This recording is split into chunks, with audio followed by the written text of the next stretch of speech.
como habíamos hablado antes, para hacer un pequeñito repaso, a ver, teníamos las principales funciones del mantenimiento, como la inspección, prevención, corrección, mejora, gestión de repuestos y el registro de los análisis. La idea era asegurar el mejoramiento continuo para poder actuar en sintonía con los objetivos de la empresa. Vimos también cuáles eran los tipos de mantenimiento. Ustedes se lo sabían mucho, muy bien, ¿cierto? Déjenme abrirlo acá. Ya. Ustedes se lo sabían muy bien, que eran los mantenimientos correctivos, que actuaban después de la falla, el preventivo, que actuaba en intervenciones planificadas para reducir el riesgo de la falla, predictivo, que era el mantenimiento basado en el monitoreo de condición para anticipar fallas, proactivo, que buscaba eliminar la causa raíz de las fallas, y el RBI, que era la planificación en base al riesgo.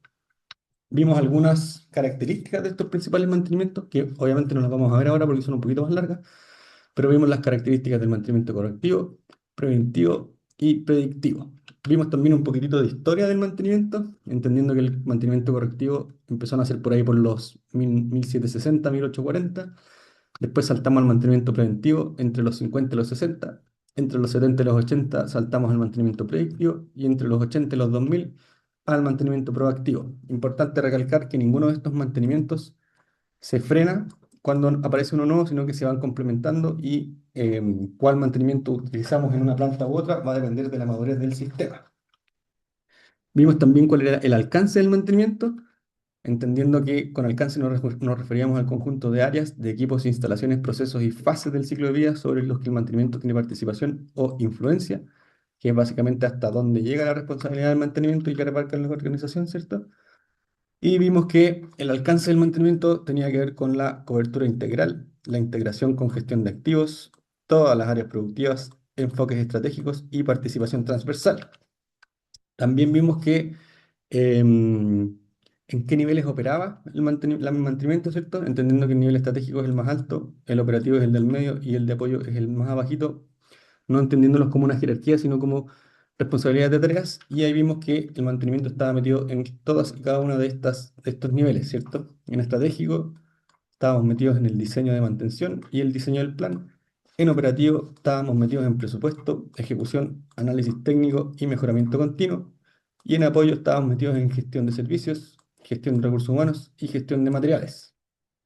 También vimos cuál era el ciclo, ¿cierto? Lo repasamos con uno de sus compañeros. Vimos el primer ciclo de 8 etapas, donde la fase número 1 era la definición del objetivo estratégico, la fase número 2 es la jerarquización de los equipos de acuerdo a su criticidad, la fase número 3 era analizar los puntos débiles de los equipos más críticos, la fase número 4 es el diseño de los planes de mantenimiento preventivo y los recursos necesarios, la fase número 5 es la programación de este famoso mantenimiento, la etapa número 6 la evaluación y control de la ejecución del mantenimiento. La fase número 7 el análisis del ciclo de vida, posible renovación de equipo.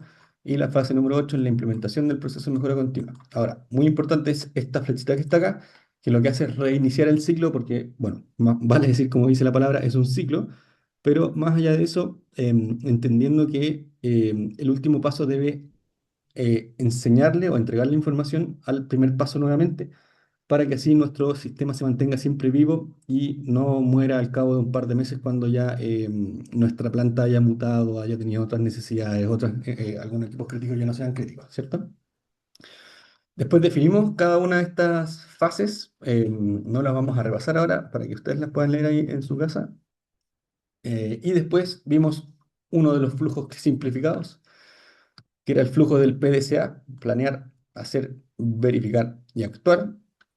Que si nosotros lo abríamos un poquitito más, teníamos la planificación con estrategias, diseño que está apoyado por soporte y planificación. En la parte de hacer teníamos la programación de la ejecución, la retroalimentación de la ejecución. Después en la parte de verificar teníamos la verificación de los resultados, verificación del sistema. Y en la parte de actuar, la optimización y la mejora. Y después más encima le dimos un poquitito más de detalle con cada uno de los ítems, partes, ¿cómo decirlo? Apoyos o entidades que tiene cada uno de estos pequeñas piezas del ciclo, ¿cierto? También los vimos en detalle cada uno de ellos, no lo vamos a ver nuevamente porque esta era una de las diapositivas con harto material, así que se los dejo para ustedes. Y empezamos a hablar de la confiabilidad, ¿cierto? Entendiendo que la confiabilidad es uno de los requisitos más grandes del mantenimiento, Y hablamos de confiabilidad porque mucho antes mantener una máquina siempre significaba repararla cuando se rompía y hoy ya hablamos de confiabilidad, disponibilidad y mantenibilidad, entendiendo que cada una de estas fallas significa dinero para la compañía, no solamente me refiero a repuestos, sino como lucro cesante por lo que dejamos de ganar por no producir. El mantenimiento siempre evolucionó con la historia, como vimos anteriormente, desde la revolución industrial hasta la era digital que mantenemos ahora, siempre ha sido una actividad pasó de ser una actividad reactiva a una función estratégica para la continuidad operacional. Después empezamos a hablar netamente de la confiabilidad. Como siempre, partimos definiendo la confiabilidad como la capacidad de una instalación para cumplir su función la mayor parte del tiempo y en caso de falla lo haga generando el menor daño posible. También entendimos que la confiabilidad no significaba que algo nunca iba a fallar, sino que significaba que la probabilidad de falla esté dentro de los niveles aceptables. Y aquí empezamos a hablar de probabilidades, ¿cierto? Que ya lo vamos a empezar a ver, como lo vimos en la clase pasada, también lo vamos a repasar ahora. Em, Tenemos que saber que siempre existe incertidumbre porque la confiabilidad es una forma de gestionar esa incertidumbre con base probabilística. Vimos que tenía cuatro componentes importantes en la confiabilidad, que era la función requerida, que hablábamos de qué es lo que iba a hacer el activo, teníamos las condiciones definidas, hablando de qué contexto operaba el activo, tenemos el tiempo determinado para ver durante cuánto tiempo lo necesitábamos, y la probabilidad asociada de falla para ver con qué nivel de certeza trabaja ese activo. Si alguno de estos elementos no estaba definido, no podíamos técnicamente hablar de confiabilidad. También vimos que la confiabilidad se estudia dentro de un campo específico de la ingeniería, que es la Reliability Engineering, y se apoya de estadísticas, probabilidades, modelos de fallas, análisis de riesgo y modelos RAM, que son los Reliability, Availability y Maintainability. Después empezamos y nos metimos de lleno con la confiabilidad expresada como una fórmula matemática que se explicaba como la función de probabilidad, que indica la probabilidad de que el sistema siga funcionando hasta este tiempo t que está metido por aquí, que es igual a la probabilidad de que el activo falle en un tiempo t que es mayor al tiempo t que nosotros le habíamos dicho. Y así podemos expresar la confiabilidad, por ejemplo, en esto, que es la confiabilidad a las 1000 horas, ¿cierto? Que habla de la probabilidad de que este equipo falle después de las 1000 horas. En este caso era 0,9, lo que equivalía a un 90% de probabilidad de que el equipo siguiera funcionando después de estas 1000 horas, ¿cierto? Después vimos que en nuestro famoso ciclo PDCA, en nuestro famoso ciclo de mantención, ¿cierto? En este ciclo que está acá, la confiabilidad no estaba en un solo bloque, sino que era transversal y se aplicaba en cada una de las etapas de este ciclo, pero tenía algunos puntos críticos de aplicación que estaban en los diapos que están a continuación, que no las vamos a ver, o sea, podríamos repasarlas rápido. Por ejemplo, en la etapa uno, que es la etapa de planear, teníamos la matriz de criticidad en las definiciones estratégicas y en herramientas utilizadas. En la etapa número 2, que es la etapa de hacer, teníamos en la confiabilidad en el programa de ejecución y en la retroalimentación. En la etapa número 3, que es la etapa de verificar, teníamos la confiabilidad en la verificación de resultados y en las verificaciones del sistema. Y en la etapa 4 teníamos la etapa de actuar, que se metía de lleno en la optimización y la mejora. Hablamos también de cuáles eran las dimensiones de la confiabilidad operacional, entendiendo que la confiabilidad operacional es la capacidad de un sistema productivo para cumplir la función requerida para condiciones específicas durante un periodo de tiempo determinado, muy importante, con este famoso nivel de riesgo aceptable y siempre al mínimo costo del ciclo de vida útil del activo. Entendimos la confiabilidad operacional también como una fórmula, ¿cierto? Que es la confiabilidad operacional, como la función de cada uno de estos factores. No es una suma, sino una función sistémica donde cada uno de estos distintos factores influye. ¿Qué eran cada uno de estos distintos factores? Entendiendo que tenemos la confiabilidad operacional, teníamos la confiabilidad humana, confiabilidad de procesos, de activos, de mantenibilidad de activos y de confiabilidad de suministro. Vimos también que los tipos de confiabilidades y su relación con estadística y probabilidad. Alcanzamos a ver un poquitito de esto y ahí cerramos nuestra clase del día miércoles, creo. Así que esto ya lo vamos a empezar a ver con un poquitito más de detalle para poder sacarle el jugo, ¿ya? Entonces, partimos con la confiabilidad humana, ¿cierto? Este era uno de los primeros de la confiabilidad operacional. Entendimos que la confiabilidad humana era todo el conjunto de los factores propios de las competencias laborales, por así decirlo, todo lo que tenga que ver con recursos humanos. se relacionan, por ejemplo, con predicción, análisis y reducción del error humano, ya que básicamente eso es la confiabilidad humana, es que tampoco la embarramos nosotros como personas. Siempre focalizamos el rol sobre el rol de la persona en el diseño, en la operación, mantención y en la gestión del mantenimiento. Sobre todo también la formación profesional, el trabajo en equipo y la gestión del desempeño. Básicamente, como les dije recién, la confiabilidad humana es la probabilidad de que una persona ejecute correctamente una tarea requerida, siempre bajo condiciones específicas, sin inducir fallas en el sistema. Básicamente es la probabilidad de que la persona lo haga bien, ¿ya? Esto siempre se aplica en entornos industriales porque el error humano es una de las principales fuentes de variabilidad y riesgo operacional. Vimos también que la confiabilidad humana se expresaba como que la confiabilidad humana es igual a uno menos la probabilidad del error humano, ¿ya? Y esto nos va a dar la probabilidad de éxito, por así decirlo, ¿cierto? Probabilidad de éxito. ¿Qué es la probabilidad de no embarrarla? Es la probabilidad de hacerlo bien, ¿ya? Y esto se iba a medir siempre en porcentajes de errores operacionales o de reincidencia de falla post-intervención o de desviaciones por mala gestión. Obviamente hay otras formas de medirlo también y van a depender netamente de dónde y cuáles son los, ¿cómo se llama esto? Uy, se me olvidó el nombre. ¿Cuál es el nivel de madurez de su empresa? ¿Ya?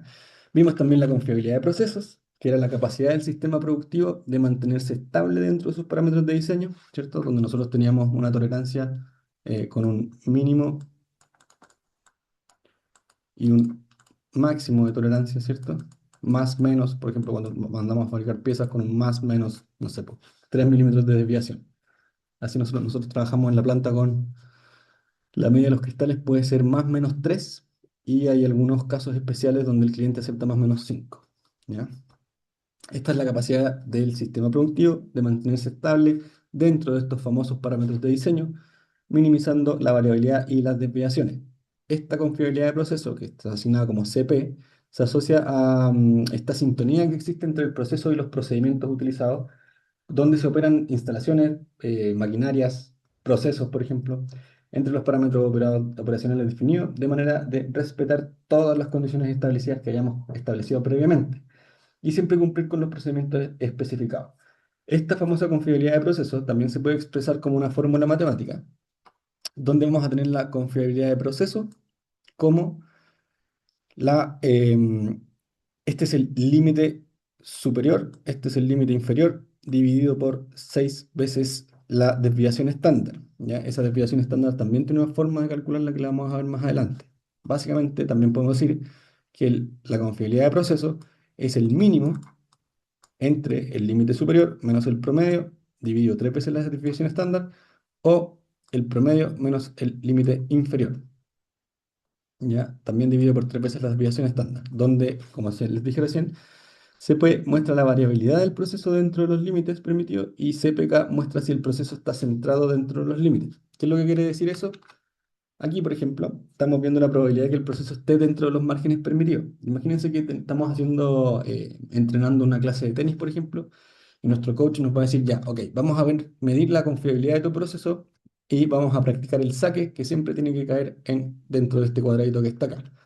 Es así como este CP nos va a decir cuántas veces nosotros le metimos, por así decirlo, la pelota dentro del cuadrado, ¿ya? ¿Con qué probabilidad lo hicimos?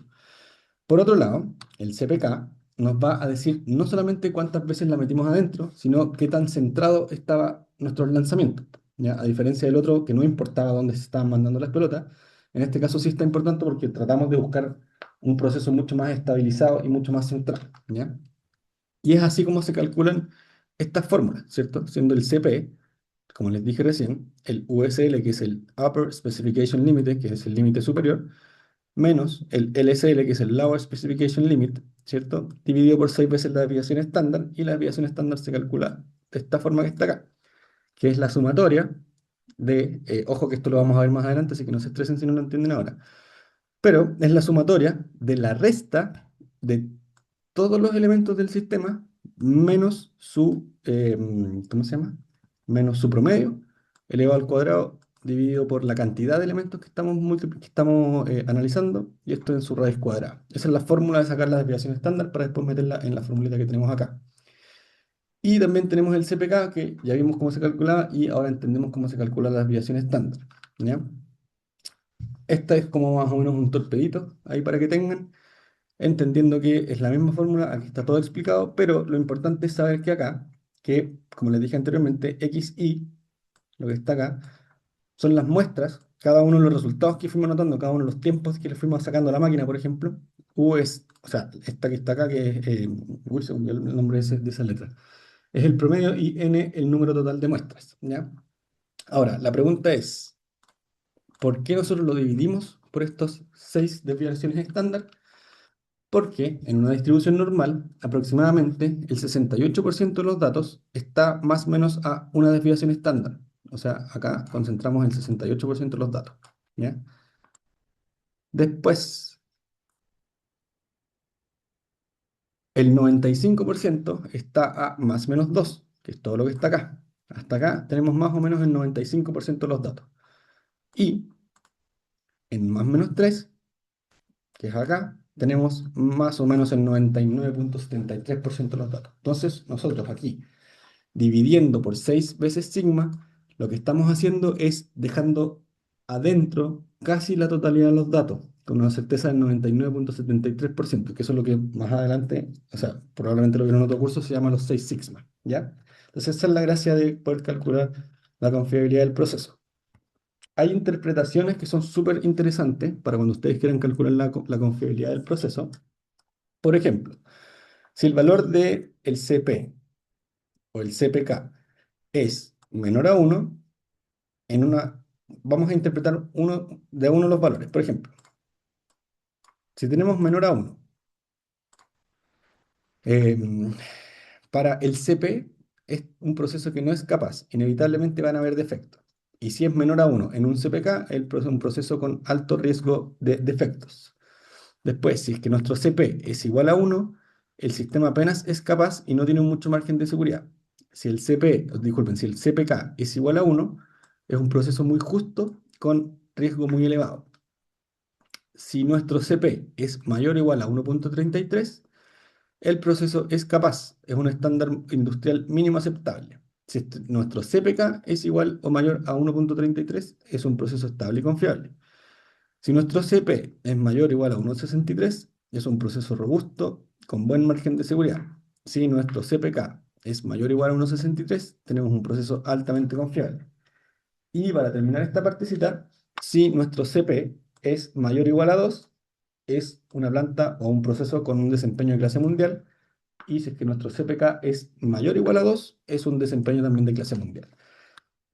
En la práctica, el CPK es el que realmente manda, porque no solamente nos está concentrando, no solamente considera el centrado de los datos, eh, mientras que el CP solamente mide la capacidad potencial, que es básicamente si estamos metiendo todas las pelotitas dentro de este margen, pero el otro nos está diciendo qué tan centradas están nuestras pelotitas, ¿cierto? La evaluación y la interpretación va a depender de los valores obtenidos y el indicador que están tratando de analizar. ¿Ya? ¿Tienen alguna duda con respecto a esto, muchachos? ¿Alguien tiene alguna duda?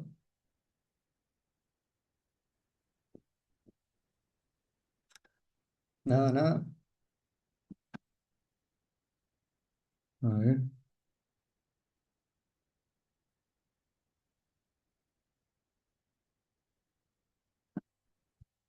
ya más.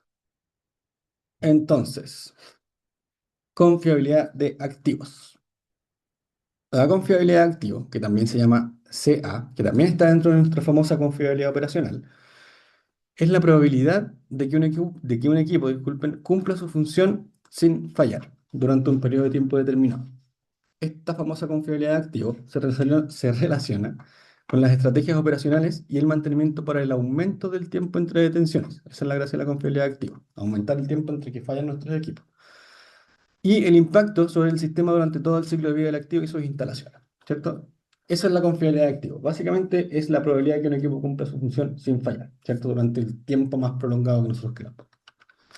Esta famosa confiabilidad de activos también se puede expresar en fórmulas matemáticas, donde tenemos aquí RT, ¿cierto? Em, que es la confiabilidad del activo, ¿cierto?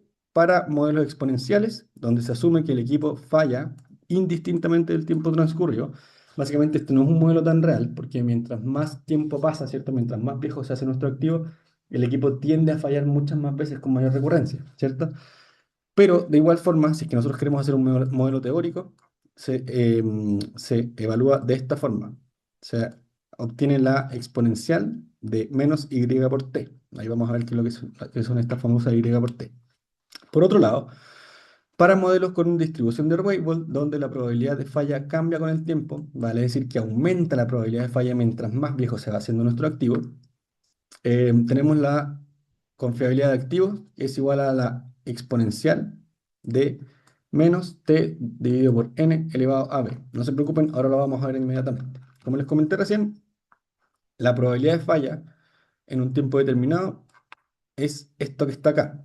Para modelos exponenciales, donde no nos importa el tiempo, ¿cierto? Que la vejez que tenga el activo, donde nosotros no vamos a meter a la juguera, ¿cómo decirlo? La vejez y el deterioro normal del equipo, vamos a utilizar estas que están acá, mientras que si queremos ponerle un poquitito factor, indicando que el equipo puede variar ¿cómo se llama? Su probabilidad de falla, usamos la de abajito. Entendiendo que la Y es las fallas por unidad de tiempo, o lo que es igual a decir a 1 partido por el MTBF. El T es el tiempo de evaluar. Ojo que esto y esto tienen que estar en las mismas unidades de tiempo, ¿ya? Porque si trabajamos por ejemplo, tiempo medio entre fallas de 5 horas, pero el tiempo de evaluar son 10 días, obviamente esto nos va a mostrar un número nada que ver, ¿ya? N es igual a la orden de magnitud en la que está la vida útil del activo. La N se usa para la formulita que está acá abajo.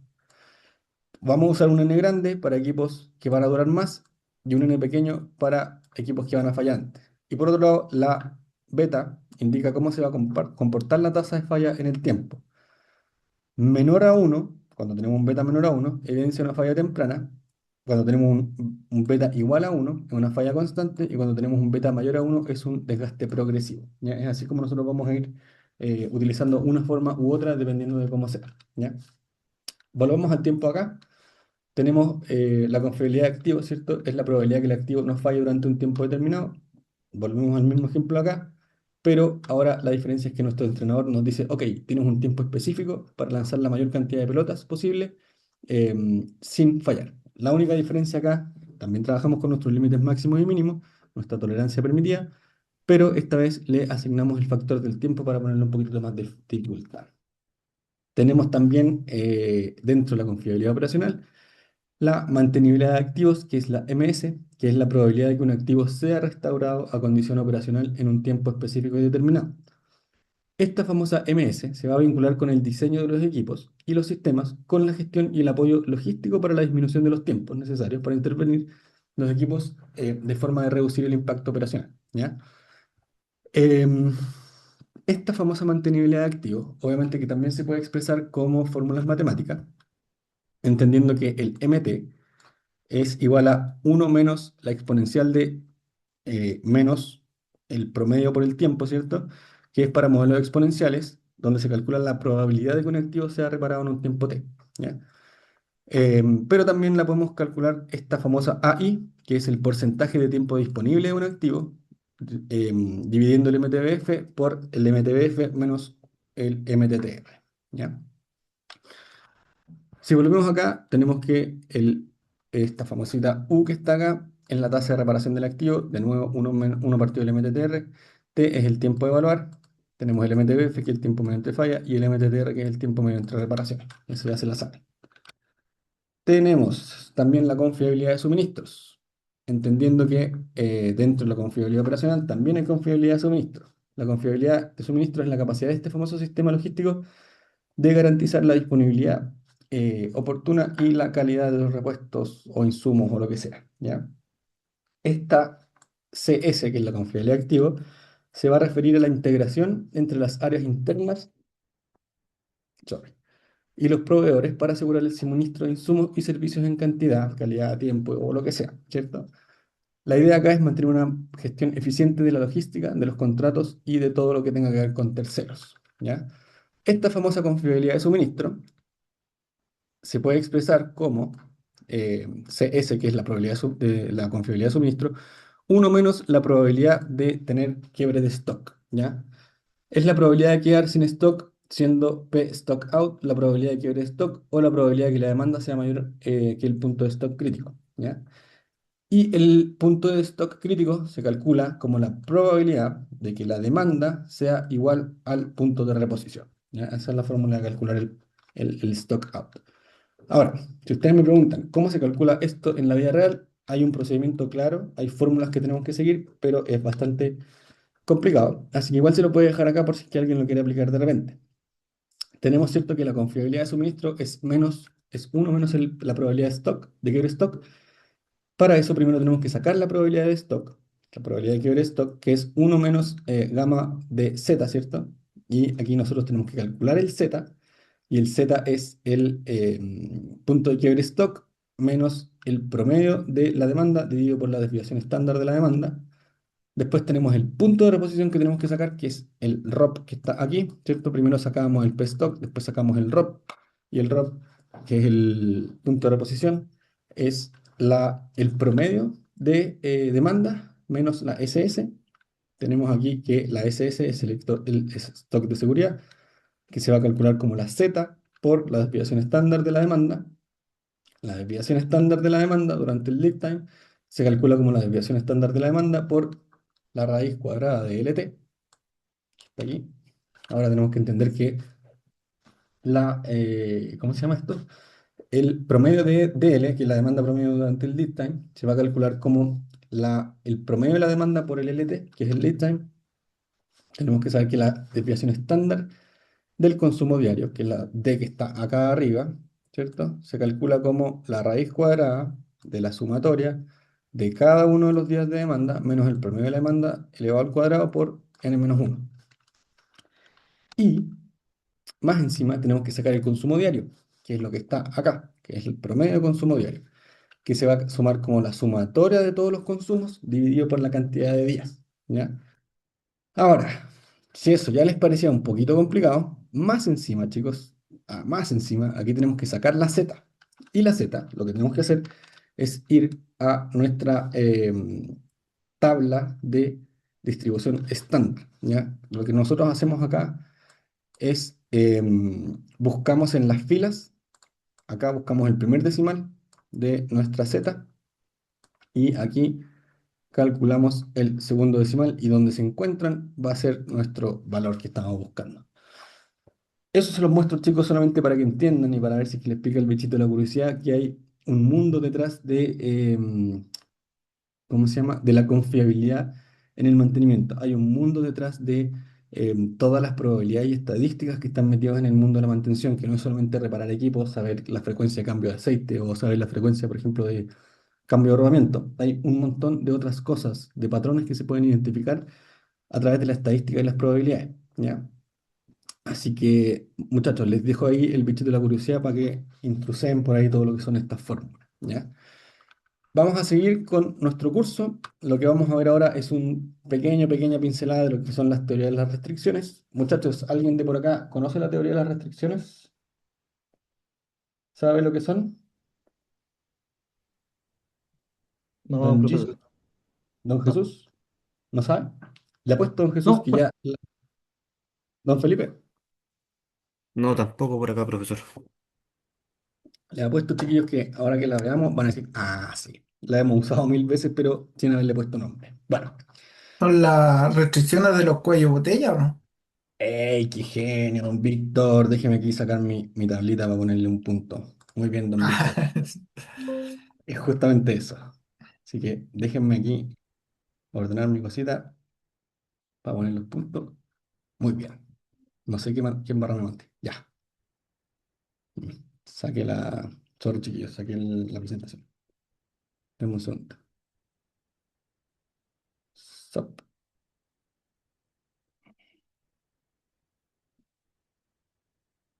Denme un segundito, chicos. Ya va, ya va, ya va. Ah, ahora sí. Uy, ahí están viendo la pantalla, ¿o no? Parece que sí. Sí, ahí la están viendo. Sí. Bueno, gracias, Víctor. Pup. Ya. Entonces, como les estaba comentando, y ahí don Víctor Burgos lleva su puntito.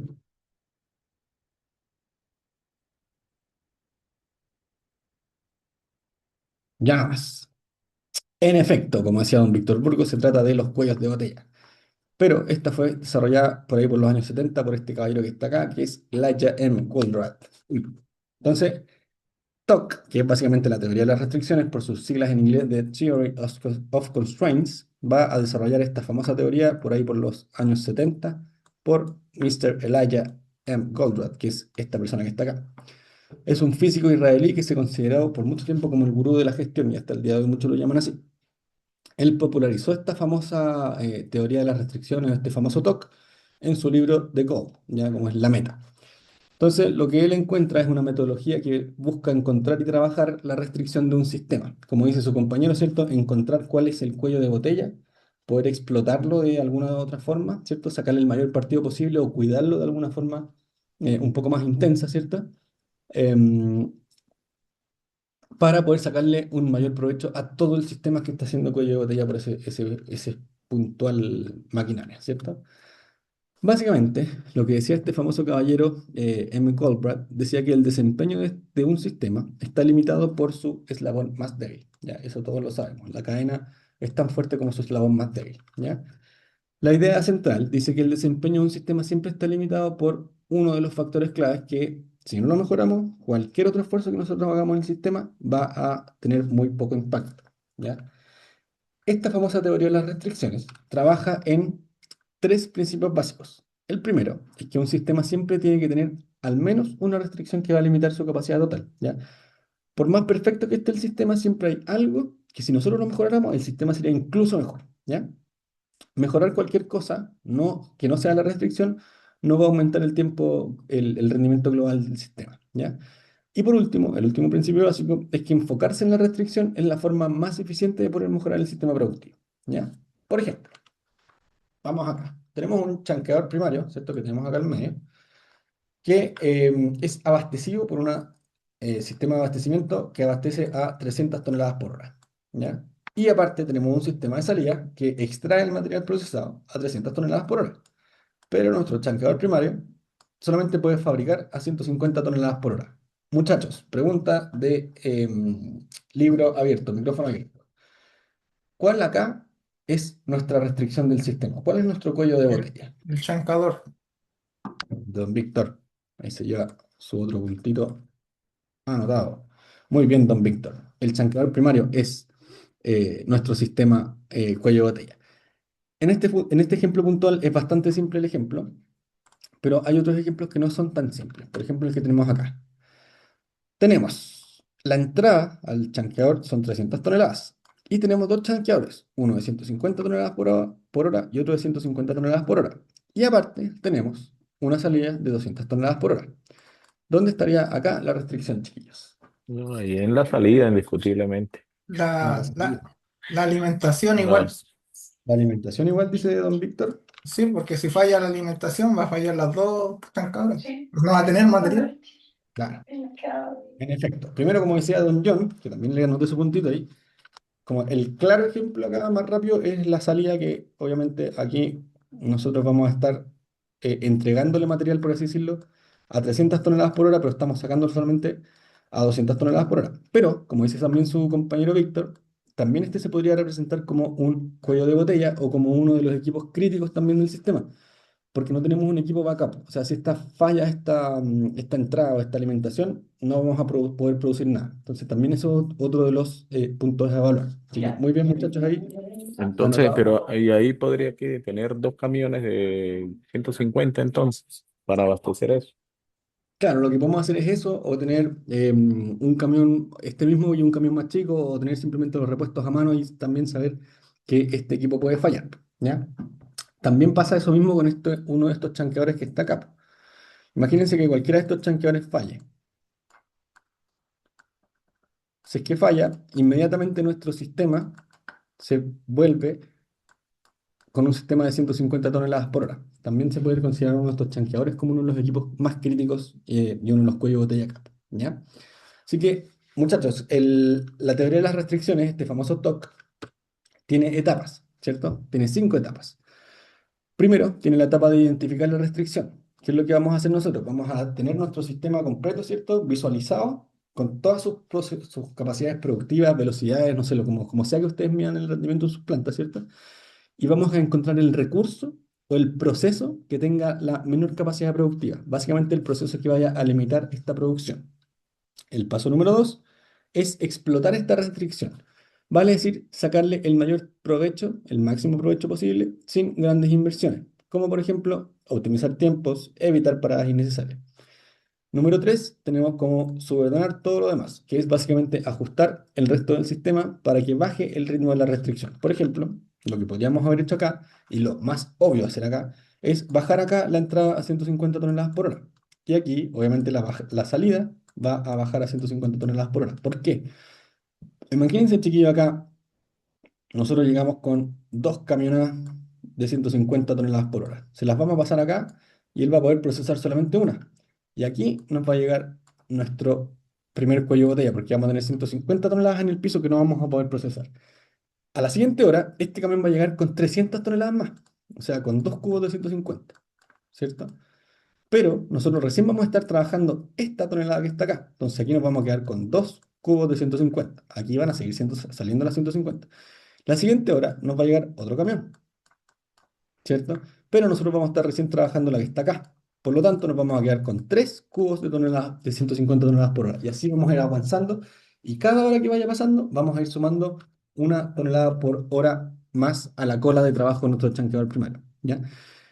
Es ahí, chiquillos, cuando nosotros, y lo más recomendado siempre, es esta tercera parte, que es ajustar el rendimiento de todo el sistema al menor rendimiento de una de sus partes, ¿ya? De una de sus partes productivas, ¿ya?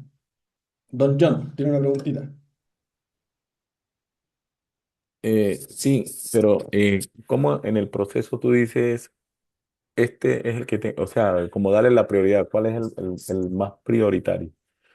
Porque de repente aquí todos son cuello de botella, el camión, la chancadora y la salida. Pero como tú dices, tengo que atacar esto y con esto mejoro todo el sistema. Sí, con lo que nosotros tendríamos que hacer acá es bajar el rendimiento tanto del camión o de la alimentación o lo que sea, y de la extracción, ¿cierto? Bajarlo a el rendimiento que tiene nuestro cuello de botella. Porque justamente lo que les decía yo, pues cada 1 hora nosotros vamos a ir metiéndole a la cola del chanqueador 150 toneladas, 150 toneladas, 150 toneladas. Imagínense que en 10 horas va a tener 1500 toneladas ahí para procesar y nosotros vamos a seguir inyectándole lo que sea que estemos ahí metiéndole al chanqueador, ¿ya? Entonces, olvidemos un poquito, don John, que obviamente que los equipos tienen su probabilidad de falla, ¿ya? Acá estamos analizando solamente las productividades de los equipos. Y después esto lo podemos extrapolar a mantención, ¿ya? Obviemos lo que tenemos acá. Nos vamos a ir al ejemplo acá, pero vamos a hacer un poquito más didáctico esto. Olvidémonos de esto, ¿ya? Olvidémonos de las producciones de cuáles son las capacidades productivas que tienen cada uno de nuestros sistemas, ¿ya? Ya, ahora solamente encontremos esto. Imagínense, nosotros ya volvemos a la parte de mantención y nos salimos un poquitito de la producción. Imagínense que nosotros acá tenemos solamente un sistema de alimentación, tenemos 2 sistemas de proceso y tenemos solamente un sistema de extracción, ¿ya? Obviamente, lo que nosotros no podemos hacer, primero que nada, es hacerle mantención a este equipo en horario de rutina laboral, ¿cierto? Porque si no vamos a perder la productividad, a menos que obviamente esté programado. Por lo tanto, este y este equipo, en este caso particular, son los equipos em, más importantes, por así decirlo, como más críticos. Porque de estos tenemos backup. Independiente de que uno muera, ¿cierto? El otro igual va a poder procesar a una velocidad mucho menor, pero igual va a poder hacerlo. En cambio, si alguno de estos dos muere, se nos detiene la operación completa, ¿ya? Eso va en la diapo un poquitito más adelante, ¿ya? Entonces, como le estaba diciendo, la idea primero es subordinar todo lo demás. Básicamente es ajustar el ritmo productivo o lo que sea que estemos midiendo, ¿cierto? Al ritmo productivo menor, que es el de nuestro cuello de botella. Después tenemos que pasar al punto número 4, que es elevar la restricción. ¿Cómo vamos a elevar la restricción? Con elevarla no me refiero obviamente a levantarla físicamente, sino a potenciarla, ¿ya? Puede ser con inversión o innovación para aumentar la capacidad que tenga nuestro equipo, ¿cierto? Pueden ser nuevas tecnologías, más personal, mayor repuestos, mayor hora de trabajo, lo que sea, ¿ya? Y después tenemos que volver al paso uno, porque una vez que nosotros eliminamos la restricción inicial de nuestro sistema, va a aparecer otra en otro punto del sistema. Así de simple, ¿ya? Ahora, ¿cómo lo aplicamos nosotros? Como mantención, ¿cierto? ¿Cómo aplicamos el TOC al mantenimiento? Que es la pregunta que tenía por ahí don John. A ver, ¿qué es lo que tengo acá? Bueno, algunas formas de sacarle provecho a esta famosa teoría de las restricciones en mantención son como, por ejemplo, la primera, que es explotar la restricción. Primero lo que tenemos que hacer es maximizar la disponibilidad del equipo, por ejemplo, evitando paradas innecesarias, asignando mantenimientos preventivos fuera de horarios pico de producción o mejorando las rutinas de inspección y lubricación del equipo. Básicamente, que de nosotros de mantención no salgan las detenciones del equipo, ¿ya? Si nosotros podemos hacer una tarea fuera de horario, fuera del horario en el que se está dándole jugo a la máquina, sacándole más provecho, ¿cierto? Si podemos trabajarlo ahí, es mucho mejor que para nuestra producción, ¿ya? Eso es como el punto número uno, que obviamente es muy obvio. Después tenemos el punto número dos, que también podemos subordinar todo lo demás, que es básicamente ajustar la planificación y el resto del sistema para no interrumpir el cuello de botella. ¿Cómo se puede hacer eso? Se pueden hacer con trabajos coordinados de mantención de equipos auxiliares para que no afecten la operación del equipo crítico, ¿cierto? Trabajar todo lo que tengamos que trabajar en horario pico, que no afecte nuestra producción, ¿cierto? O incluso ya, si tenemos que por alguna extraña razón detener ese elemento súper específico, ¿cómo se llama? Nuestro cuello de botella, si tenemos que detenerlo, ¿cierto? En horario pico, aprovechar de hacerle mantención a un montón de cosas que son estas las famosas paradas de plantas, donde se tienen todas las líneas productivas, ¿ya? Y número tres, tenemos que elevar la restricción. Nuevamente, aquí lo que vamos a hacer es invertir o innovar para aumentar la confiabilidad de este equipo, ¿cierto? Para evitar que falle tan rápido, para aumentar su MTBF o para aumentar su disponibilidad, ¿cierto? ¿Cómo podemos hacer eso? A través de la instalación de redundancias parciales, que es básicamente ponerle un mismo equipo al lado en paralelo, pero de una menor capacidad, obviamente un menor costo. Podemos mejorar el diseño de los componentes o incluso implementar monitoreos predictivos en línea, ¿ya? Así que, chicos, eso fue para nuestra introducción a la confiabilidad y el mantenimiento. ¿Alguien tiene alguna duda con respecto a esto, muchachos? ¿A esto que acabamos de ver? Mm, ¿Alguna duda por ahí? Por mi No. parte, no, profesor. Sí. Gracias, Víctor. Gracias, gracias. No, no, por mi parte tampoco. Súper. Ya, muchachos, lo que voy a hacer, voy a cerrar este Power y voy a buscar el siguiente. Denme un minutito. Eso Ujú, lo va a ujú. subir a la plataforma, ¿cierto, profe? Las Exacto, presentaciones. exacto. Todas las presentaciones, porque esta es la forma en la que ustedes van a poder responder sus evaluaciones. Gracias. No, gracias a ustedes, chicos. Ajá, ajá, ajá, ajá. A ver, a ver. ¿Dónde está mi famoso botón? No, ese no era. Ya, muchachos, cuéntenme si están viendo el siguiente PowerPoint que se llama Key Performance Indicators. Sí, sí se ve. Gracias, don John. Entonces, muchachos, yo estoy 100% seguro que ustedes manejan mucho, mucho, mucho los KPI, ¿cierto? Probablemente incluso los hayan visto con algún otro profe, ¿ya? Pero lamentablemente yo no puedo asumir que lo saben, así que tengo que hacerles un módulo de estos famosos KPI, ¿ya? Entonces vamos a ver ahora los Key Performance Indicators, ¿ya? Entonces, ¿qué es lo que vamos a ver en este módulo? En este módulo vamos a ver un par de cositas bien interesantes. Primero que nada, vamos a ver qué es lo que son estos famosos KPI, ¿ya? ¿Cuáles son los tipos de KPI? Las metodologías SMART, que son para crear KPIs, crear objetivos estratégicos dentro de nuestra empresa, ¿cierto? Y vamos a ver algunos ejemplos de KPI. Después vamos a ver la eficiencia general de equipos, que es el OEE. Y por último vamos a ver el Balance Scorecard aplicado al mantenimiento. El Balance Scorecard es una maravillosa herramienta para ver todos los KPI, ¿ya? Primero que nada, di la respuesta a esta pregunta, así que igual la voy a hacer. Muchachos, ¿qué es lo que es un KPI? Pregunta de puntito. ¿Quién se la juega? ¿Qué es un KPI? No hay respuestas malas. Es como los márgenes establecidos de rendimiento de las máquinas. Me, Super. me explico, o sea, Póngale. Vamos a tomar un 75%, pero vamos a trabajar en una banda de trabajo como entre el 70 y el 80, algo así. Súper. Perfecto. ¿Ahí usted aplica KPI en su oficina, don John? Sí, pero como te explico, ya viene definido por parte de calidad. O sea, hay un rendimiento de máquina y uno tiene que pasarle ¿cómo sería? Levantarle su modo de trabajo en la máquina. Perfecto. Muchas gracias, don John. Ahí se le adjudiqué su puntito. ¿Alguien más, muchachos, qué creen que son los KPI? Insisto, no es Eh, correcta son esta. indicadores de desempeño que de hecho todo se mide. Súper. Productividad, desempeño, disponibilidad de los equipos, todo eso es el OE, todo eso es KPI. Perfecto, don Víctor. ¿Usted aplica algún KPI por ahí en su oficina? ¿Cuál es el que más le Sí, gusta? el ¿Cuál es el- OE, el desempeño, la disponibilidad de la área, de los equipos, etcétera. Excelente. Muchas gracias, don Víctor. Ahí le agregué su puntito. Efectivamente, ambos tenían razón. Los KPI, como dice su palabra, son Key Performance Indicators. Como dijo su compañero, son indicadores clave, ¿cierto? Son métricas que nos van a poder ayudar a evaluar cómo estamos funcionando como nuestra operación, ¿ya? Los KPI, básicamente, como bien dijo don Víctor, son indicadores o métricas cuantificables que nos van a permitir evaluar si todo lo que nosotros estamos haciendo, ojo que aquí le puse en mantención, pero los KPI se aplican no solamente a mantenimiento, sino que se aplican para un montón de otros procesos, pero puntualmente a mantención, ver si es que lo que estamos haciendo en mantención está cumpliendo con todos los objetivos que establecimos. Vale decir, productividad, puede ser tiempo de detención, MTBF, disponibilidad, confiabilidad, costos de mantención, seguridad, etcétera, ¿ya? Básicamente, lo que hace un KPI es que nosotros le decimos, mira, nosotros actualmente estamos con una disponibilidad de nuestra, no sé, pues, freidora primaria, está con una disponibilidad del 60%. ¿Qué quiere decir esto?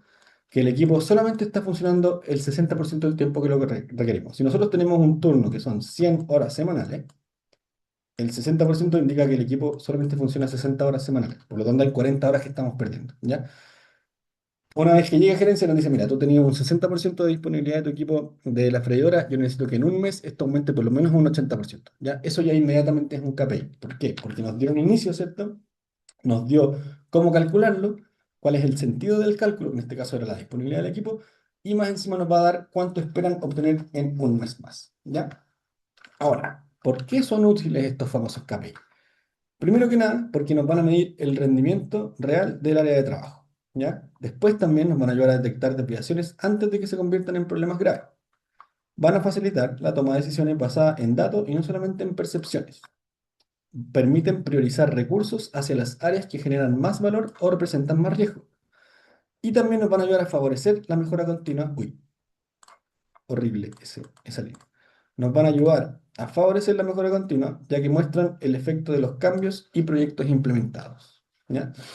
Además, los KPI tienen que cumplir ciertos factores para ser útiles, ¿ya? Por ejemplo, algunos de estos factores. Los KPI deben ser relevantes porque deben estar alineados con los objetivos estratégicos de la organización. A ver, no vamos a sacar un KPI del bolsillo y decir, chutas, que este es importante para mí, si en verdad no es importante para nadie.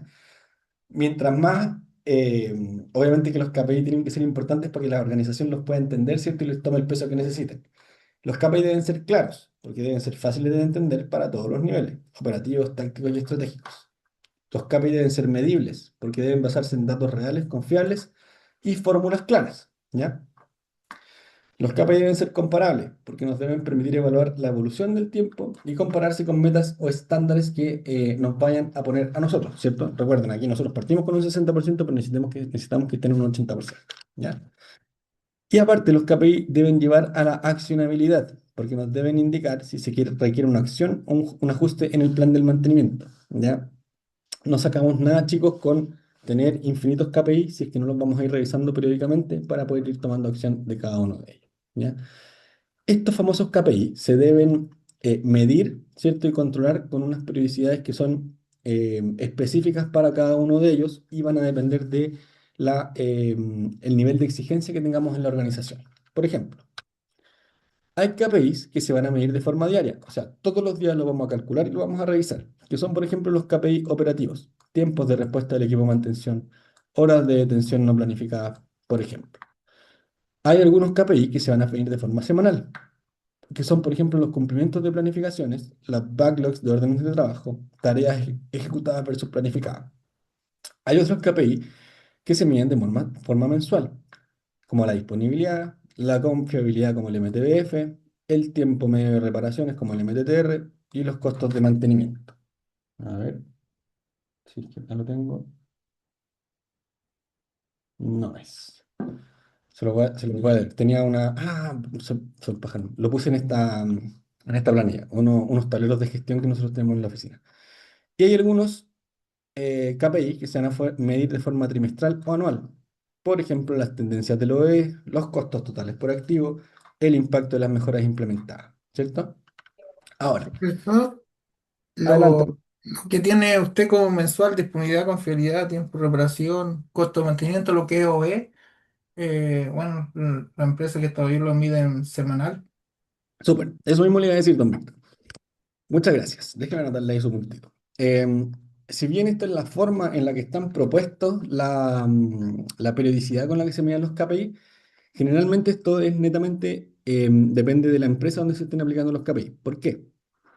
Porque hay empresas que hay KPIs que por lo general se evalúan de forma semestral, de acuerdo a la literatura, pero por ejemplo en empresas como la mía también, el OEE se mide diario y se presenta diario a la planta. Me imagino que en el caso de usted también, don Víctor. Entonces, obviamente siempre, y me carga esta respuesta, pero depende de dónde estemos, con qué periodicidad vamos a evaluar los KPI, ¿ya?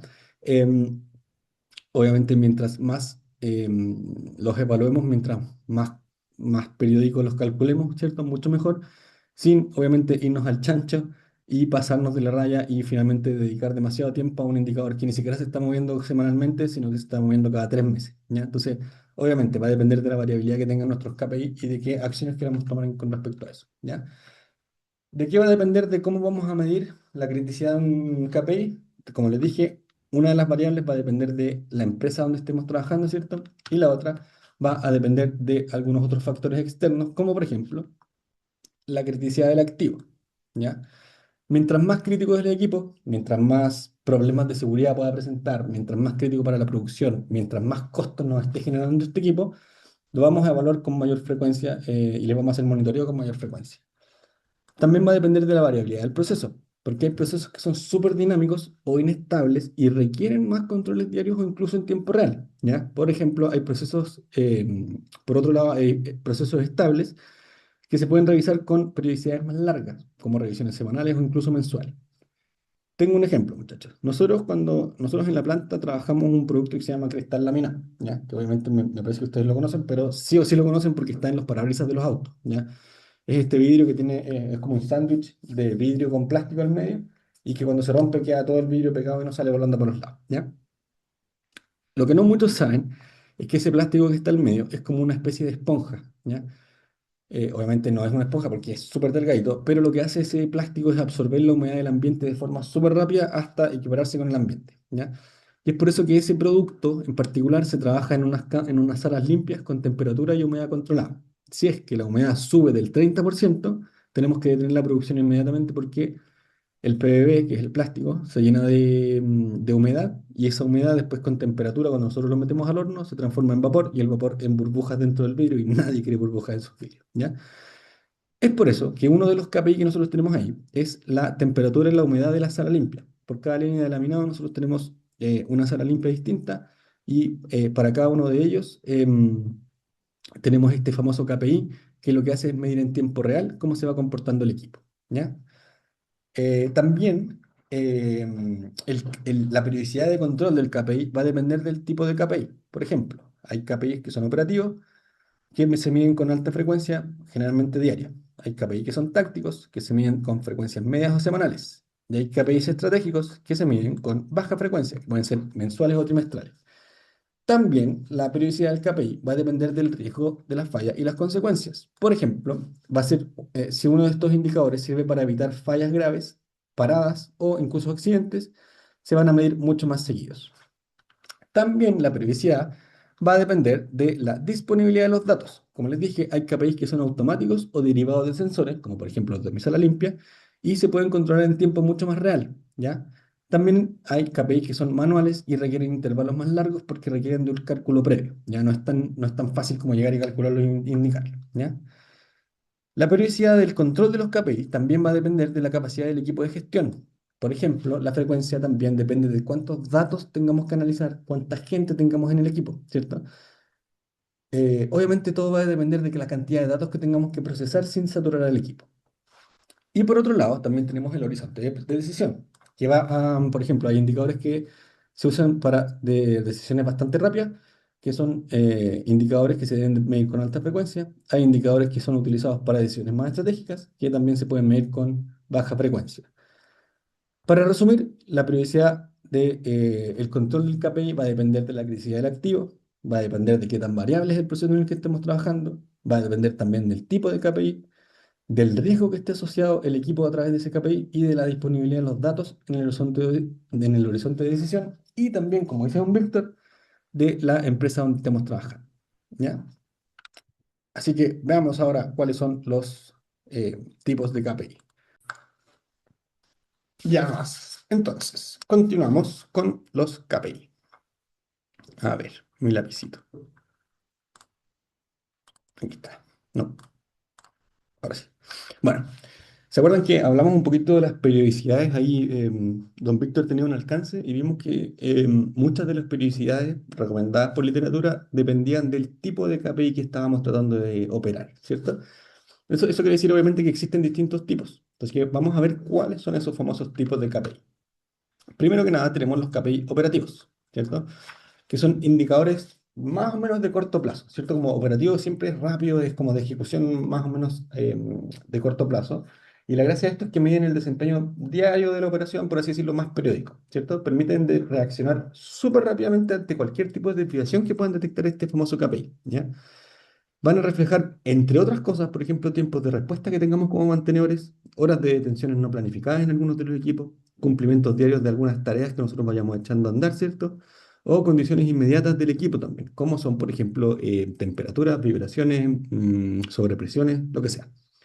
El objetivo de estos famosos KPI operativos es poder controlar la actividad, pero en tiempo real, y evitar las interrupciones, ¿ya?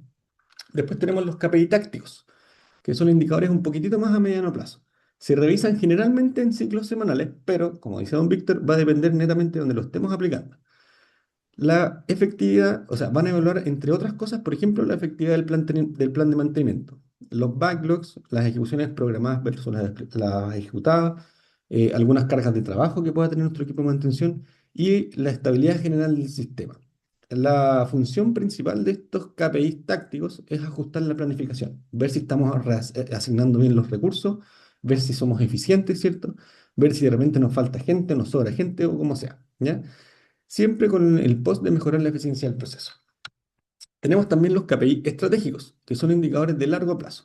Estos generalmente se revisan en ciclos más mensuales, trimestrales o incluso algunos que son anuales. Van a medir distintos tipos de impacto, entre ellos el impacto global del mantenimiento, siempre trabajando y hablando de la confiabilidad, la disponibilidad, los costos y el desempeño del negocio. Algunos KPI estratégicos pueden ser, por ejemplo, los MTBF, los MTTR, el OEE, los costos totales por activos, tasas de falla y tendencias de mejora, ¿ya? Que eso generalmente se revisan de forma mensual. El objetivo de estos KPI estratégicos es evaluar la salud general del sistema y apoyar distintas decisiones, entre ellas decisiones de inversión y decisiones estratégicas. Muchachos, yo les comenté que en la planta nosotros tenemos, bueno, como todas las plantas, un montón de indicadores, ¿ya? Hay algunos indicadores que son generales para toda la organización, ¿cierto? Que se ven a nivel general de planta todos los días a las 10:30 de la mañana en una reunión de general de planta por Zoom. Y hay algunos que también son específicos de cada una de estas áreas. Y esas se miden todos los días a las 7:30 en reuniones de equipo, ¿ya? Y nosotros implementamos estos tableros de gestión, que son KPI, que son tan específicos para cada área, que no tiene mucho sentido evaluarlos de forma general en planta, sino que se evalúan y se echan a andar para cada una de las áreas. Y como son KPI que son específicos para cada área, son algunos que son específicamente solo para esa área, ¿ya? Como por ejemplo la que estamos viendo acá, me parece que es la de laminado, ¿ya? Que también esta incluye las salas limpias, por lo tanto también tiene sus propios tableros aquí, que son los que están al medio. Tiene sus tableros ¿cómo se llama esto? De, de cómo se está comportando la temperatura y la humedad durante estos días. Por ejemplo, ahí tenemos tres puntitos rojos donde se nos escapó, no sabría decirle si es la humedad o la temperatura. Ahí es esa es la humedad. Ahí se nos disparó un poco la humedad en 3 días específicos de ese mes y obviamente tuvimos que detener la producción. Hay algunos otros de estos mismos tableros que, no sé, pues, registran la asistencia ahí de los chicos. Abajo, como tienen un gráfico, ¿cierto? En la línea verde recta tienen las toneladas mínimas requeridas por área y abajito en morado cómo va subiendo esa tendencia de producción por cada uno de los días. ¿Ya? ¿Cuál otro tengo por acá? A ver, tengo acá el de Don Rafael, que es el de corte. Y ahí Don Rafa tiene a la derecha tiene el avance esperado, el porcentaje de producción necesaria por cada una de sus líneas, ¿cierto? Obviamente, estos son KPIs que son más específicos para cada una de estas áreas y está bien que ellos los lleven de forma análoga, ¿cierto? En tableros, pero muchos de ellos, muchos de los indicadores que son más generales y algunos específicos de planta se llevan obviamente de forma digital y se van presentando en reuniones operativas, tácticas, estrategias de gerencia, cómo hacer, ¿ya? ¿Se acuerdan que yo les hablé de una herramienta para poder crear KPIs y para poder crear objetivos, ¿cierto? Entonces, veamos cuál es esta famosa herramienta de creación de KPIs. Uy, bueno, la metodología que yo les voy a presentar ahora es la metodología SMART. ¿Alguien conoce algo de la metodología SMART? ¿Ha escuchado alguna vez metodología SMART que quiera compartir su opinión?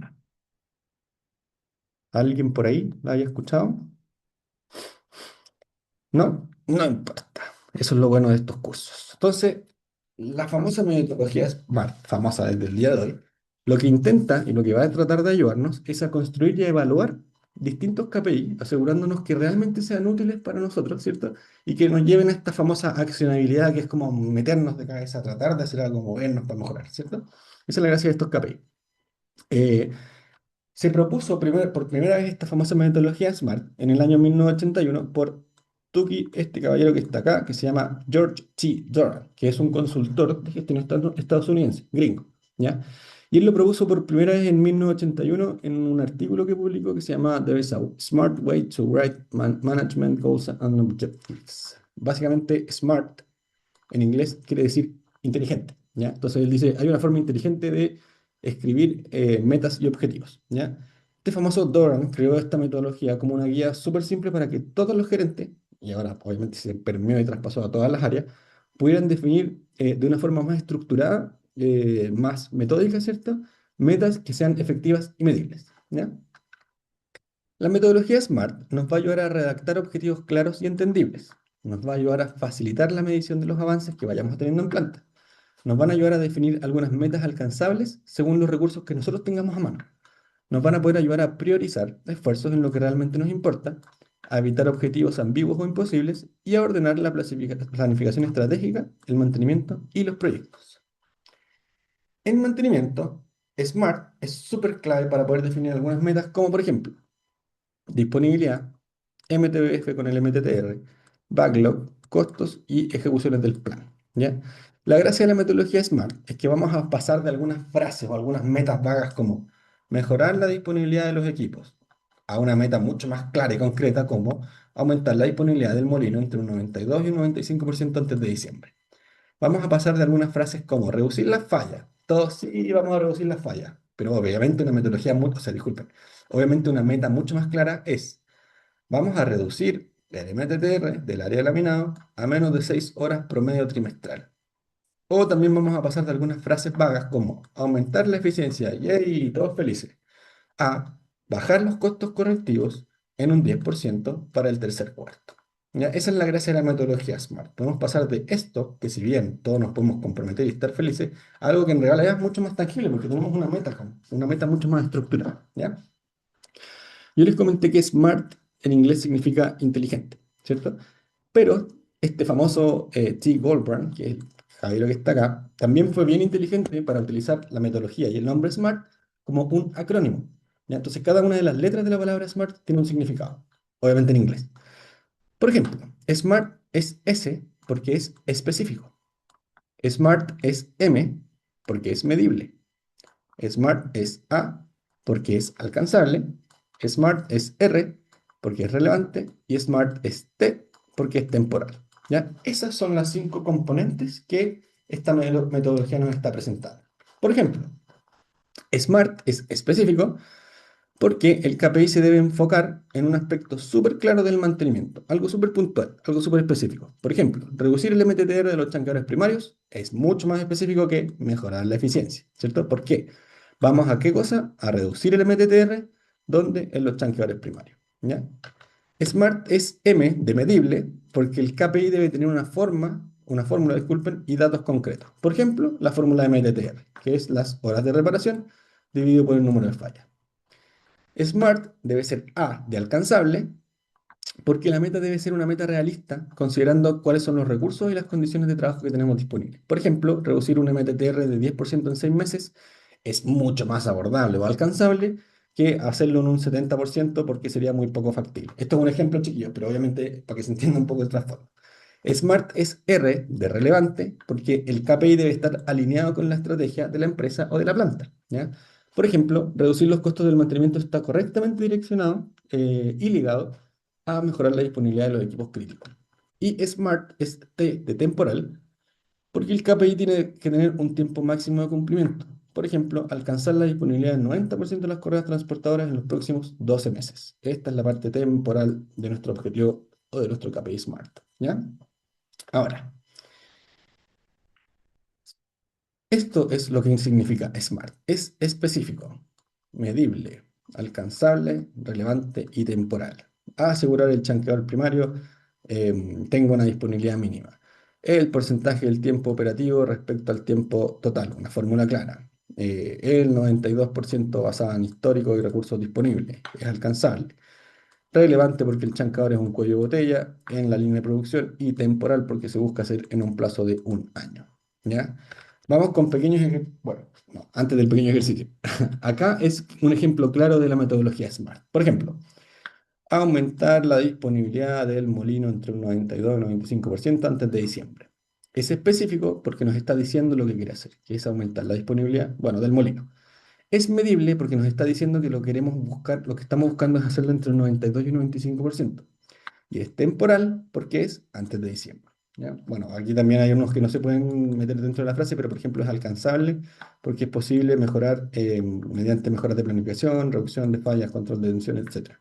Y es relevante porque va a impactar directamente la producción y la continuidad operacional de la planta. ¿Ya?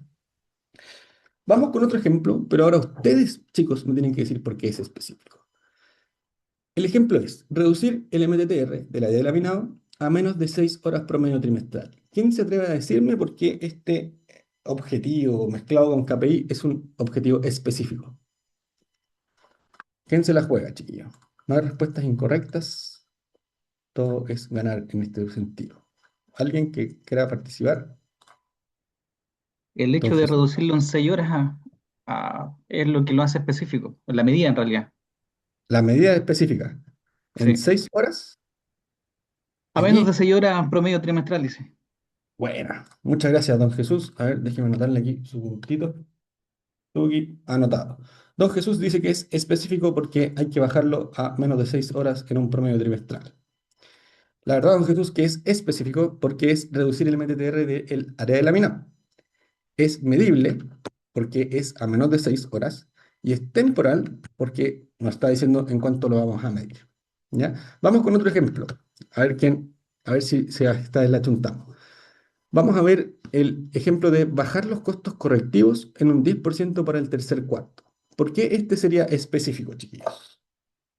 Porque es bajar, disminuir los costos correctivos, falta una R.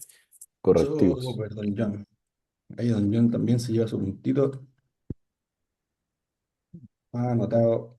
Muchas gracias, don John. Y medible por te está diciendo en un 10%. Medible por el 10%. Perfecto. ¿Y por qué sería temporal, don Jesús? Por el ¿Por qué? tercer cuarto. Bueno. Grande, don Jesús. Cuando hablamos del tercer cuarto, estamos hablando del trimestre, ¿no? Estamos hablando del quarter, la media gringa. ¿Cómo? Cuando hablamos de Disculpe. cuarto, hablamos de trimestres, ¿no? Claro, sí. Bueno, generalmente le llaman trimestre acá en Chile, le llamamos trimestre, pero en otras partes le dicen cuarto. Bien, muchas gracias. Es el cuarto, sí. Claro, claro. Gracias, don Jesús. Gracias, don John. Ahí anotado sus puntitos. Ahora, la pregunta es la siguiente. ¿En qué áreas del mantenimiento podemos usar nuestros famosos KPI? Y la respuesta es literalmente en todas partes. Ya, no solamente en el área de mantenimiento, ¿cierto? También en áreas como producción, en áreas como eh, gestión de calidad, incluso gestión de proveedores. En todas partes se pueden aplicar KPI.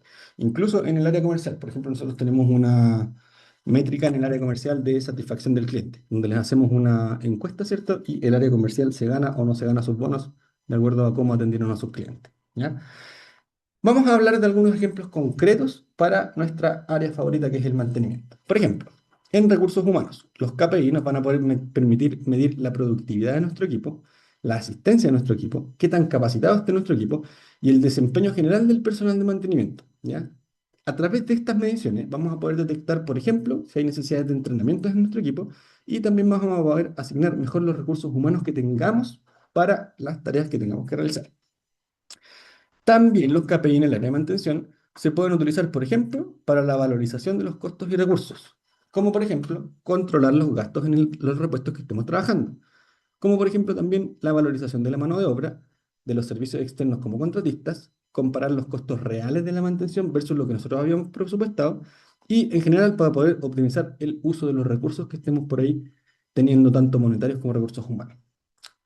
Nuestros famosos KPI del mantenimiento también se pueden aplicar a instalaciones y equipos, porque van a medir la disponibilidad de todos los equipos que estamos manteniendo, ¿cierto? La confiabilidad de estos equipos, la eficiencia de los activos físicos, para poder después priorizar intervenciones en equipos que sean más críticos que otros y o justificar renovaciones y ir a tocar a la puerta a la gerencia de mantención para pedir más presupuesto sin ir así como las manos peladas, sino que con hechos y números concretos, ¿ya?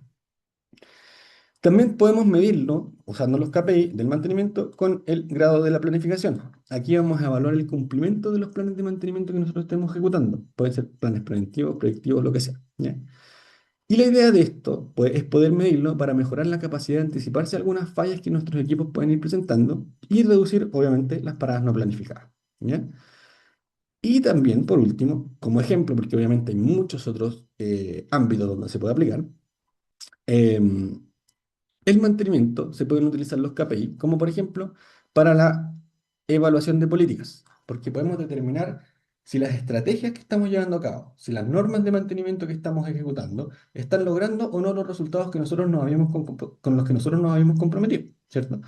Nos van a poder permitir ajustar políticas para alinearnos con los objetivos de la organización, ¿ya? Ahora, vamos con algunos ejemplos de cuáles serían estos famosos KPI en cada una de estas 5 áreas que yo les presenté. Por ejemplo, en recursos humanos, podemos analizar la incidencia sobre tiempo, que va a medir el porcentaje de todas las horas extra que nosotros estemos trabajando respecto al total de horas disponibles del personal. ¿Ya? Básicamente es como, aquí tenemos toda la torta de horas que nosotros utilizamos. Ok, ¿qué porcentaje de esa torta representan las horas extra para ver si eh, estamos sobrecargando nuestro equipo de trabajo?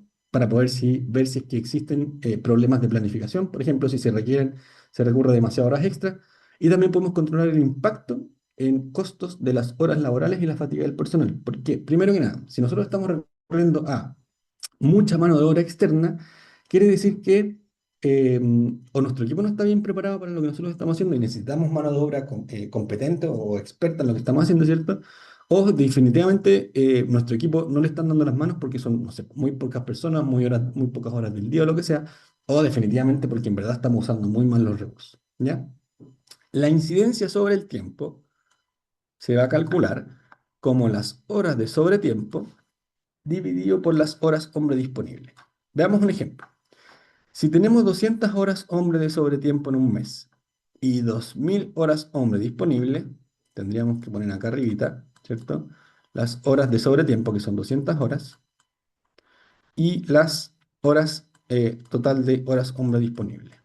Esto nos va a dar un igual de 0,1 que se viene a expresar a un 10% de horas de sobretiempo. Ahora, si ustedes me preguntan, ¿ese 10% está bien o está mal? Me da lata responder esto, chiquillos, ustedes lo saben, pero depende de cuál es el nivel de horas hombre externas que nuestra compañía, nuestra organización, como que le quieran llamar, esté dispuesta a tolerar, ¿ya? Por ejemplo, en la planta que nosotros armamos en Concepción, nosotros teníamos 30 personas, de las cuales 18 eran personas de contratación externa. ¿Por qué? Porque nuestra planta en Concepción trabajaba con una demanda estacionaria, ¿ya? ¿Qué quiere decir eso?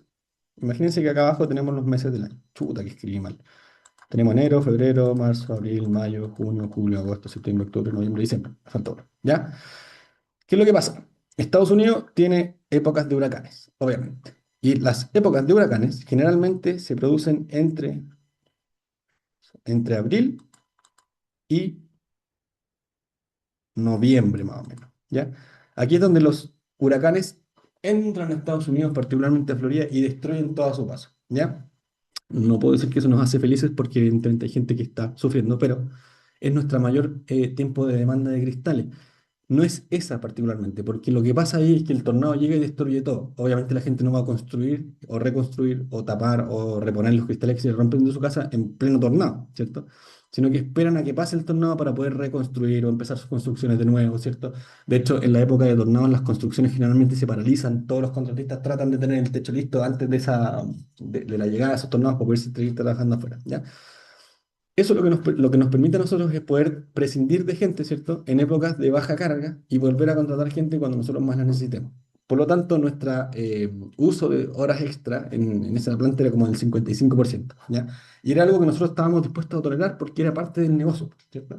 Ahora, hay empresas que para las cuales este 10% es inaceptable, porque ellos tienen un equipo súper calificado de gente, tienen miles de personas trabajando, una maestranza gigante para construir repuestos, lo que sean, y un 10% es inaceptable, ¿ya? Por lo tanto, ¿cuál es el nivel de tolerancia aceptado para horas de sobretiempo? Depende, ¿no es cierto? Vamos con esta. Actividades del mejoramiento continuo, también en recursos humanos de la mantención. La gracia de estas actividades del mejoramiento continuo es medir la cantidad promedio de sugerencias que son propuestas por cada miembro del equipo, ¿ya? ¿Han visto esos típicos buzones de sugerencias, preguntas, curiosidades varias que ponen en algunas plantas o en algunos lugares, ¿cierto? Bueno, lo que vamos a hacer ahora en este KPI es medir cuántas sugerencias estamos obteniendo por persona en el equipo. Básicamente estamos sacando un promedio de sugerencias por persona, ¿ya? La gracia es poder medir cuántas ideas o sugerencias de mejora se generan por persona en un equipo, ¿ya? Para ver más o menos qué tan comprometido está nuestro equipo, ¿cierto? Qué tan proactivos son. Obviamente que también hay ideas por ahí que salen que son tremendamente buenas y que se pueden aplicar, sobre todo porque la gente sabe mejor que nadie cómo operan sus máquinas, ¿cierto? Pero más que nada miden como el compromiso del equipo, ¿ya? ¿Cómo se van a medir estas actividades de mejoramiento continuo? Son actividades del mejoramiento continuo, son las sugerencias totales que se recibieron, por ejemplo, en un periodo de tiempo determinado, puede ser un mes, un año, una semana, lo que sea, ¿cierto? Y se divide por la cantidad de personas que trabajan en ese equipo, ¿ya? Por ejemplo, el buzón recibió 50 sugerencias en un equipo de 25 personas, ¿ya? ¿Cuántas sugerencias recibimos? 50. ¿Cuántas personas teníamos en el equipo? 25. Esto es igual a 2 sugerencias por persona en ese periodo de tiempo, ¿ya? Nuevamente, la cantidad de sugerencias promedio que vamos a aceptar es, ¿cómo se llama? La cantidad de sugerencias que vamos a aceptar va a depender de lo que nuestra organización diga, ¿ya? Vamos con otro KPI de recursos humanos en mantención. Vamos a ver la efectividad del mejoramiento continuo. Va a medir el porcentaje de las sugerencias que realmente se implementan. ¿Ya? Este se complementa con el anterior. Este nos va a servir para medir la capacidad de convertir todas las ideas que nuestro equipo nos da en acciones concretas. Por un lado es eso. O también nos va a servir para poder ver qué tan serias, ¿cierto? son las propuestas de mejora que nuestro equipo nos está dando. Y también nos va a ayudar para evitar que nuestro sistema de sugerencias se vuelva simbólico y sin ejecución. Porque, ¿qué pasa? Muchas veces los buzones de sugerencias generalmente en las empresas quedan como, bah, ¿para qué voy a sugerir algo si ni siquiera nadie las lee? Algunos lo usan de papelero, ¿cierto? He visto chicles de repente me llevan todas esas cosas, ¿cierto? Pero esa es la gracia de medir este KPI de la efectividad del mejoramiento.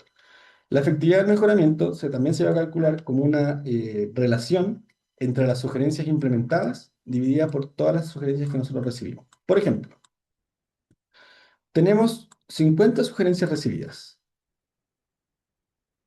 50 sugerencias recibidas. Uy, me equivoqué. Era el rey. Tenemos 50 sugerencias totales recibidas, que son las que están acá. Y acá tenemos 20 sugerencias implementadas. Por lo tanto, tenemos un 0,4 un 0,4 de efectividad del mejoramiento, que es igual a un 40%. ¿Ya? Vamos a el último KPI de recursos humanos de la mantención, que es el KPI de mano de obra de terceros. ¿Ya? Lo que va a hacer esto es básicamente igual que el anterior, pero va a medir la proporción de trabajo de mantenimiento realizado por contratistas externos frente al total de horas hombre. La gracia de esto es que vamos a poder controlar el nivel de dependencia que tenga nuestra organización de personal externo para evaluar si el uso de estos famosos contratistas es por falta de capacidad interna de nuestra planta, porque de repente necesitamos personal especializado, o netamente es por una estrategia de outsourcing como la planta que nosotros tenemos en Concepción, ¿cierto?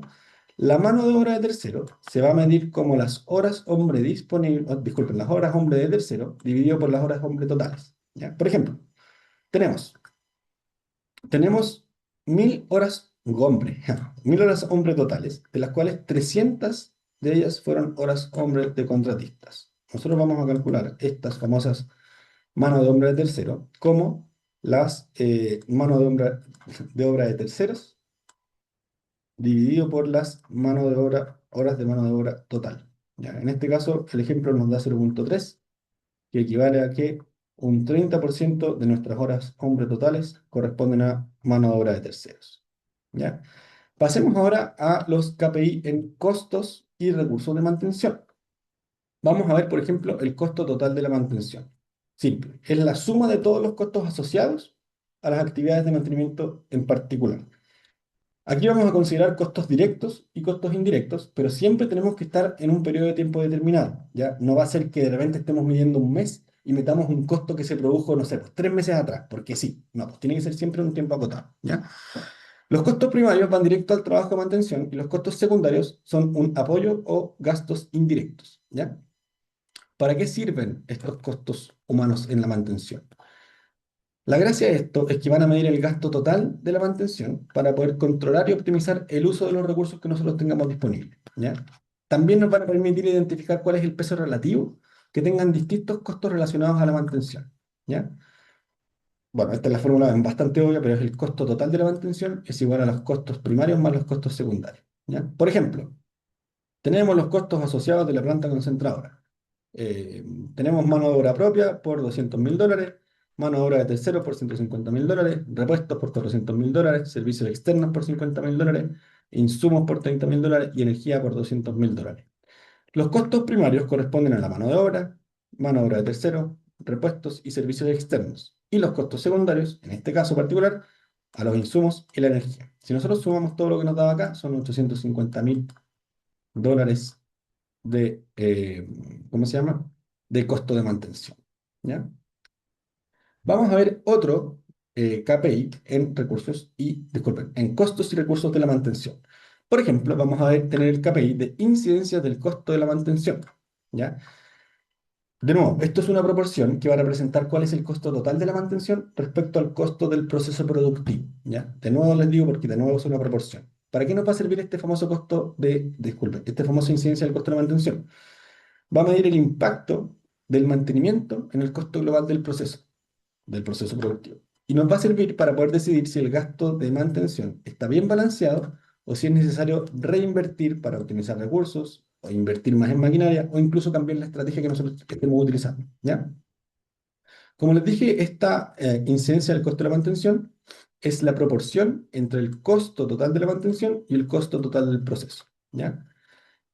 ¿Qué nos está diciendo esto? Nos va a tratar de mostrar em, si lo que nosotros nos estamos gastando en mantención es mucho respecto a cuánto estamos gastando en el proceso, ¿ya? Por ejemplo, tenemos acá, el costo total de la mantención de una planta concentradora fueron de $850.000 y el costo total del proceso, que es la presión administrativa, etcétera, fueron de 8,5 millones, ¿ya?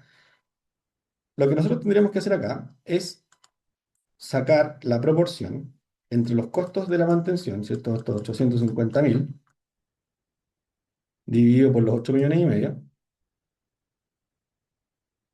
que nos va a dar un total de, en este caso, 0,1, que es un 10%. ¿Ya? Ahora, ¿este 10% es bueno o es malo?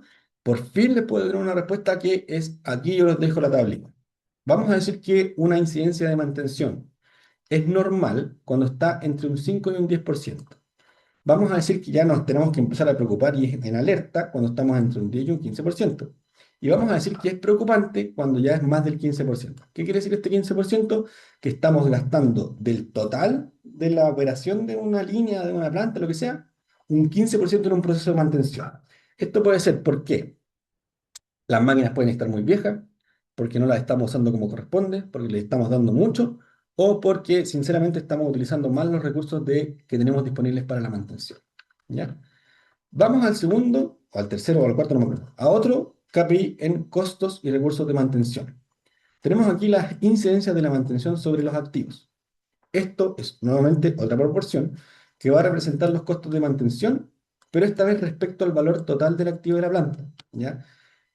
Este KPI es bien particular y bien interesante porque nos va a permitir evaluar si el costo de mantener este famoso activo que tenemos por ahí está siendo más o menos razonable, siempre comparándolo con su valor actual, para ver si el activo está más gastado, está obsoleto o si ya de frente necesitamos cambiarlo. ¿Ya?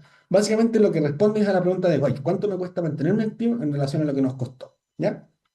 Por ejemplo, la incidencia de la mantención sobre el activo se va a calcular como el costo total de la mantención dividido por el valor total del activo. ¿Ya? Aquí tenemos el valor de compra de un molino SAC fue de 20 millones de dólares. Y sus gastos anuales en mantención son de 2.500 dólares. ¿Ya? Uy, ¿cuánto da eso? Se me olvidó. A ver. Ujú. Déjenme ver algo, chiquillo. No, no lo tengo anotado. Ya, en este caso nos dio 0,125, que equivale igual a un 12,5%. ¿Ya? O sea, nuestra mantención ya nos está costando más o menos un 12,5% de lo que nos costó el activo. ¿Ya? A ver, esto nos puede indicar, por ejemplo, obsolencia en el activo, que el activo ya no justifica tanto gasto, ¿cierto? Ineficiencia, porque el plan de mantenimiento puede ser que no sea el adecuado, o una decisión, porque nos va a convenir reemplazar en vez de seguir manteniendo este famoso activo. ¿Ya? Esa es la gracia de este activo de costo de mantención. Otro KPI de costo y recursos en mantención, tenemos el costo de la ineficiencia. ¿Ya? Yo le voy a pedir aquí que obviemos esta fórmula que está acá, porque lo único que va a hacer es confundirnos. ¿Ya? Así que, bueno, se lo voy a borrar en verdad porque quedó peor de lo que yo había pensado. Pero vamos a trabajar solamente con la formulita que tenemos acá arriba. ¿Ya? Porque la otra es una fórmula mucho más contable. Esta es la fórmula que yo utilizaba para ver cuánto tiempo, cuánta plata perdía por tiempo de detención de las maquinarias. ¿Ya? Esto es el costo de ineficiencia. Básicamente calcula el valor económico que no es que hayamos perdido, pero sí que dejamos de ganar por las unidades que dejamos de producir en el tiempo de la detención. Lo que nos va a servir esto es poder justificar inversiones en programas de mantenimiento o incluso el cambio del equipo. El costo de la ineficiencia se va a calcular como cuánto tiempo estuvimos parados, por cuánto rinde esa máquina, por el margen de contribución de cada unidad vendida. ¿Ya? Por ejemplo, tenemos un camión Tolva que tiene una... Ah, es que este es para el ejemplo de acá arriba. Este no me sirve. Por ejemplo, déjenme sacar otro ejemplo. Tenemos una línea de laminado, ya. Una línea de laminado que nos rinde el rendimiento, nos rinde 20 toneladas por hora, ¿ya? 20 toneladas por hora. Pero, lamentablemente, yo me mandé un Condoro y la línea estuvo parada 6 horas. 6 horas. Y cada unidad que nosotros vendemos aporta como margen de contribución, básicamente la empresa gana, no sé, po, $100 por tonelada. ¿Ya? Entonces, tenemos que nuestro equipo produce 20 toneladas por hora. Estuvo parado 6 horas. Y más encima, por cada unidad vendida, por cada tonelada vendida, ganamos $100. Por lo tanto, nuestro costo de ineficiencia fue estas 20 toneladas multiplicadas por estas 6 horas, perdimos 120 toneladas por las 100 dólares de ganancia por tonelada, perdimos $12.000 en estas 6 horitas que están acá por el condoro de Maxito, ¿ya? Esa es la forma de calcular los costos de la ineficiencia. Para mí era un súper buen indicador que yo usaba en Concepción y estoy usando en la planta acá y probablemente usemos en la planta de Estados Unidos para poder decir, hey, estamos fallando, necesitamos más recursos en mantención, o, hey, mantención, estáis fallando, necesitáis reasignar mejor tus recursos, o simplemente esta máquina ya no da más y hay que cambiarla. ¿Ya? Pasemos a los KPIs de instalaciones y equipos. Aquí vamos a tener, por ejemplo, la disponibilidad del equipo. Este es un indicador que a todos nosotros nos encanta. No tengo por qué explicárselo, pero se lo voy a explicar igual, pero ustedes lo saben mejor que nadie. Este KPI va a medir el porcentaje del tiempo. Déjenme ver una cosita chiquilla. Va a medir el porcentaje del tiempo que un equipo o una instalación estuvo efectivamente disponible para poder operar el tiempo que nosotros lo necesitábamos, ¿ya? Nos va a servir para evaluar la capacidad del equipo para estar operativo cuando nosotros lo necesitamos y va a permitir identificar la efectividad de los planes de mantención, ¿ya? La disponibilidad de los equipos se va a calcular como el tiempo disponible del equipo dividido por el tiempo total requerido. Por ejemplo, un charqueador primario fue requerido durante 24 horas por 30 días. Eso quiere decir que tiempo son 24 horas por 30 días. 30 días. Esto es igual a 24 por 30. Denme un segundo. Rapidísimo con la calculadora. 720 horas. El equipo nosotros lo necesitamos por 720 horas. Pero el equipo estuvo parado 22 horas, 52 horas y 5 horas. 22 horas más 52 horas más 5 horas. El equipo estuvo parado un total de 79 horas. Por lo tanto, el tiempo total requerido fueron estas 720 horas, pero el tiempo disponible realmente fueron estas 720 horas menos estas 79 horas que estuvo detenido. Por lo tanto, la eficiencia del equipo fue 720 menos, ¿cuánto les dije? 79, 22 más 52 más 5, 22 más 5, 79 horas. Entonces, estas 79, estas 720 horas menos 79 horas, el equipo estuvo solamente operativo 641 horas de las 720 que le habíamos pedido. Por lo tanto, la disponibilidad de este equipo es de 0.89, que es un 89%.